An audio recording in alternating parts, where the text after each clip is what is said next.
नमस्कार पिलामाने जय जगन्नाथ गत काली आमर गोटे गूगल मीट होता तो से आम पिला सहित कथा ए जाना पाइलु पिलामाने आम क्लासेस करके कंटेंट तो पूरापूरी प्रिपेयर हो जाउछंती but self analysis mock test दरकार जमीती जानते सार ओडिया सब पिला चिंता करे तो से आम टीम पूरा चिंता कला और बसिला गोटे दिन भितर आपण गोटे बहुत बड़ सरप्राइज नहीं आसला जोटा कि मॉक टेस्ट सी आमर जो भी पेड बैच पिला हूँ मॉक टेस्ट एक टंका भी एक्सट्रा पे करिया पड़ो ना जो पेड बैच से नहीं एबीसी से ही फ्री मॉक टेस्ट दे पारिबे एंड निजको एनालिसिस करि परिबे तो आसंतु देखिबा केमिति कोन हबो जिंस जेबे आपण सारोडिया एप्लीकेशन खोलिबे आपण को क्लासेस सेक्शन रे बा माय कोर्स को आपण जाई परिबे माय कोर्स को गला परे आपण देखि परथुबे गोटे हमर प्रैक्टिस क्वेश्चन तो गोटे नुवा फोल्डर ऐड हे जाईची आपण आर्ट्स पिला होंतु पीसीएम पिला होंतु सीबीजेड पिला होंतु देखो जेमति हिस्ट्री रो 35 टा टेस्ट जियोग्राफी रो 37 टा इकोनॉमिक्स रो 12 टा सेमति केमिस्ट्री रो 23 पेडागोजी रो 32 टेस्ट बॉटनी रो 26 जियोलॉजी रो 42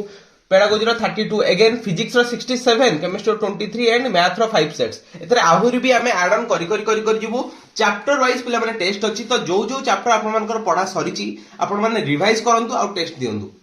जहाँ द्वारा आप निजको एनालिसिस करेंगे आ देखिए जे मोर से चैप्टरटा केते प्रिपेयर हेची तो समस्ते होपफुली टेस्ट देबे और टेस्ट कोन मार्क रहिला निहाती रूपे वीडियो सेक्शन जणाइबे आ ई सरप्राइज आपन केमिति लागिला लेखिया को भूलिबे नाही रहिली धन्यवाद जय जय।